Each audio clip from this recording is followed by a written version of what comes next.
नमस्कार, देश न्यूज में आपका स्वागत है। मैं हूं आपके साथ स्नेहा। देश भर में नागरिकता संशोधन अधिनियम सीएए सोमवार से लागू हो गया है।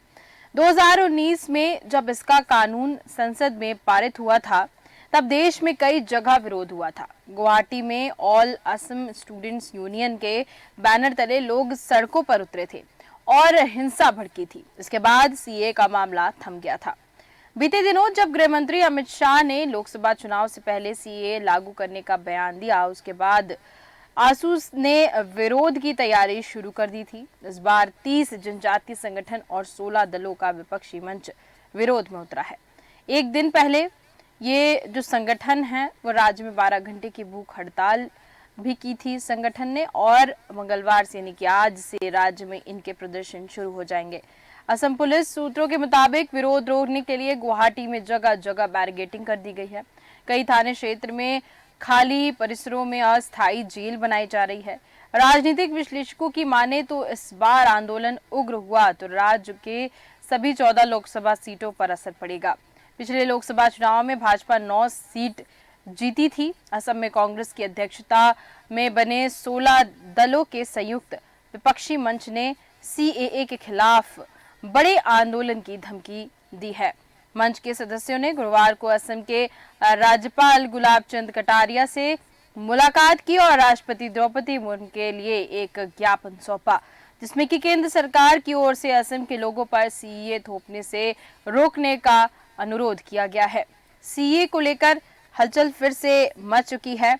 लगातार अब जो राज्य सीएए को एक्सेप्ट नहीं कर पा रहे हैं वो प्रदर्शन करते हुए नजर आ रहे हैं। असम में प्रदर्शन होगा, आज से उग्र प्रदर्शन होगा।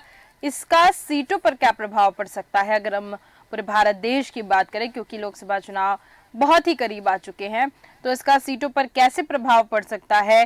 सत्ताधारी और पार्टी और साथ ही साथ विपक्ष की अगर हम बात करें तो कैसे तालमेल बैठ सकता है सीटों को लेकर, क्योंकि इसमें ऐसा कह सकते हैं कि लोगों को गलत जानकारी है सीए को लेकर कि इससे नागरिकता छिन रही है, बल्कि लोग अवेयर नहीं है, जानते नहीं है कि सीए आखिर है क्या।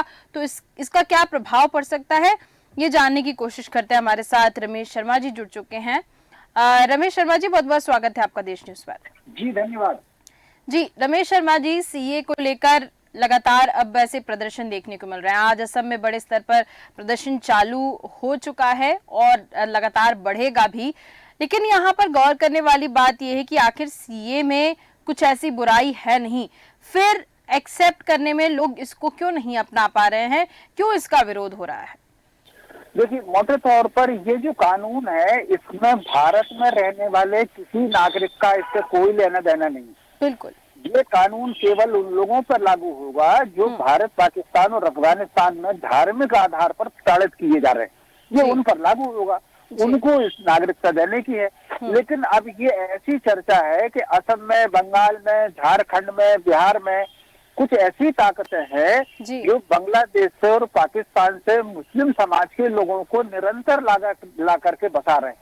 उसका कारण यह है कि जो लोग पाकिस्तान और बांग्लादेश से मुस्लिम लोग आकर के बसना चाहते हैं, उनकी धार्मिक प्रताड़ना के कारण नहीं आकर के बसना चाहते, क्योंकि ये दोनों देश आर्थिक रूप से कमजोर है और महंगाई वहाँ आसमान पर है, रोजगार के साधन नहीं, तो वो लोग आना चाहते हैं। तो असम में बहुत बड़े ऐसी चर्चाओं में आता है कि असम में एक बड़े समूह ऐसे हैं जो बांग्लादेशियों को ला करके बसा रहे हैं और उनकी बस्तियां की बस्तियां बस गई हैं और गाँव के गाँव बस गए और भारतीय वहां से पलायन कर रहे हैं। तो ये जो ताकतें हैं, ये ताकतें केवल वो षड्यंत्र हैं, ये राजनीतिक मुखौटा ओढ़ करके कहीं ना कहीं ये षड्यंत्र कर रहे हैं कि बांग्लादेश के जो मुस्लिम समाज के लोग हैं वो आकर के बसे।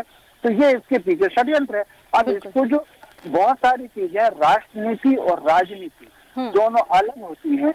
इस कानून का राजनीति से कोई मतलब नहीं है।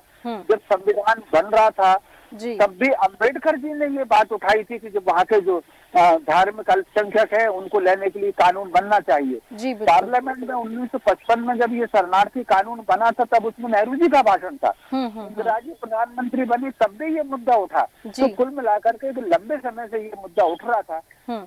लेकिन सीमा प्रांतों में कुछ ताकतों का दबाव इतना ज्यादा था जी। कि कोई सरकार हिम्मत से इस कानून को लागू नहीं कर पाई। अब ये सरकार ने लागू किया है तो ये राष्ट्रहित का कानून है, इसको राजनीति में नहीं देखना चाहिए। जी बिल्कुल, राजनीतिक तौर पर इसको नहीं देखना चाहिए, लेकिन देखिए कहीं ना कहीं विपक्षी दल इसका फायदा उठाती नजर आएगी और कुछ विपक्षी दल का कहना है कि भारतीय जनता पार्टी इसका फायदा उठाती नजर आएगी। सीटों को लेकर क्या प्रभाव पड़ सकता है? वोटिंग की अगर मैं बात करूं, सीटों की बात तो दूसरी है, लेकिन अगर वोट की हम बात करें, लोग जब वोट देने आएंगे तो क्या सीएए जो है वो उनके दिमाग में जरूर रहेगा। एक किसी समुदाय को यहाँ पर कहा गया है, ऐसा मुस्लिम समुदाय जो अफगानिस्तान, बांग्लादेश, पाकिस्तान के हैं, उनको भारत की नागरिकता नहीं मिलेगी क्योंकि वो पीड़ित नहीं माने गए हैं। तो इसमें क्या वोट पर कुछ असर पड़ सकता है? देखिए, मोटे तौर पर पाकिस्तान में तो बांग्लादेश और अफगानिस्तान ये चूंकि मुस्लिम राष्ट्र हैं, तो इसमें चूंकि मुस्लिम राष्ट्र हैं तो धार्मिक आधार पर मुसलमानों की वहाँ पर कोई प्रताड़ना तो है नहीं। बिल्कुल। तो कुल मिलाकर के इसके अलावा 57 देश हैं, इस्लामिक कंट्री हैं। अगर बाई द वे किसी को जाना है तो वहां चले जाए, क्यों हिंदुस्तान आना चाहते हैं? और फिर हिंदुस्तान वालों ने तो पाकिस्तान, बांग्लादेश के लोगों ने अलग किया नहीं, इन्हीं लोगों ने कहा कि हमको अलग देश चाहिए। अब अलग देश चाहिए, अलग देश चलेगा तो आप वापस काहे आना चाहते हैं? तो कुल मिलाकर के इन सब चीजों को अपन को समझना, वो समझ करके देखना। लेकिन कुछ ताकतें ऐसी हैं जो राजनीतिक लाभ के लिए इसको मुद्दा बना रही है। अब चूंकि उसको मुद्दा बना रही हैं तो स्वाभाविक रूप से माइनॉरिटी को, मुस्लिम समाज को संगठित रख करके जो तुष्टीकरण वाली राजनीति होती है उसके तहत वो अपने पक्ष में उनको वोट डलवाना चाहती है। थोड़ा बहुत तो इसका प्रभाव पड़ेगा ही। जी बिल्कुल, थोड़ा बहुत इसका प्रभाव पड़ेगा। जैसे कि आपने कहा, आंदोलन को लेकर जैसे सरकार सीए के बारे में, देखिए रमेश शर्मा जी, बहुत से ऐसे लोग होंगे भारत देश में जिनको सीए के बारे में पता नहीं होगा, और अगर पता भी होगा तो कुछ ना कुछ गलत जानकारी जरूर होगी। तो इसको लेकर अभी बहुत ज्यादा लोगों को सीए को लेकर जानने की बहुत ज्यादा आवश्यकता है, समझने की आवश्यकता है, और अगर नहीं समझा जाएगा तो इसी तरह विरोध होता रहेगा।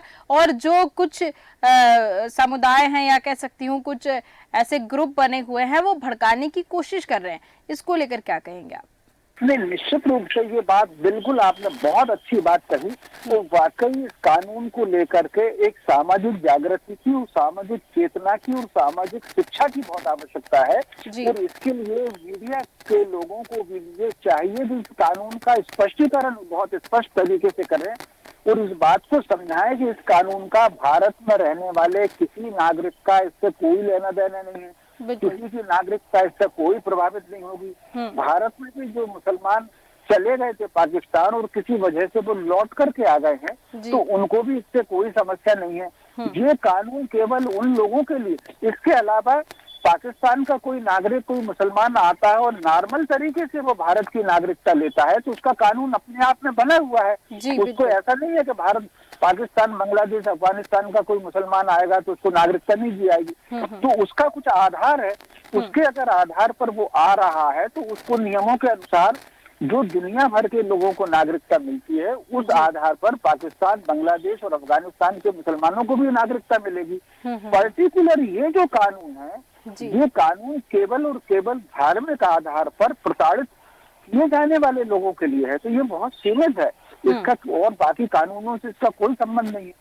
ये सब चीजों का स्पष्टीकरण मीडिया को भी करना चाहिए और डिबेट भी अगर हो, चर्चा भी अगर हो, विश्लेषण भी अगर हो, इन्हीं सारे मुद्दों पर सारा विश्लेषण हो और वो कानून भी लोग समाज को बताए कि भाई कितने लोग हैं, जैसे भोपाल के कितने लोग हैं पहले पाकिस्तान चले गए थे, बाद में भोपाल आ गए, तो कोई दिक्कत नहीं हुई।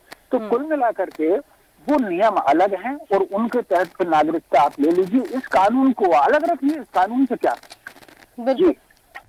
बिल्कुल रमेश शर्मा जी, बिल्कुल आपने सही कहा कि एक चीज बहुत ध्यान में रखनी होगी, जो भारत के नागरिक हैं उनको ध्यान में ये रखनी होगी कि जितने भी भारत देश में रह रहे लोग हैं उनको यहाँ पर कोई भी दिक्कतों का सामना नहीं करना पड़ेगा। हाँ जरूर, जो अवैध तरीके से रह रहे हैं और साथ ही उनके पास कोई प्रमाण नहीं है और जो आए हुए हैं बाहरी देशों से और कुछ ना कुछ ऐसी जानकारी उनके बारे में निकली है, तो जरूर इसकी जांच पड़ताल होगी, उसके बाद ही कुछ एक्शन लिया जाएगा। तो इस कानून को लेकर भड़कने की आवश्यकता नहीं है, बल्कि इसको समझने की आवश्यकता है, क्योंकि देश हित का ये कानून है और देश हित के लिए ही इस कानून को लाया गया है और इसको बनाया गया है।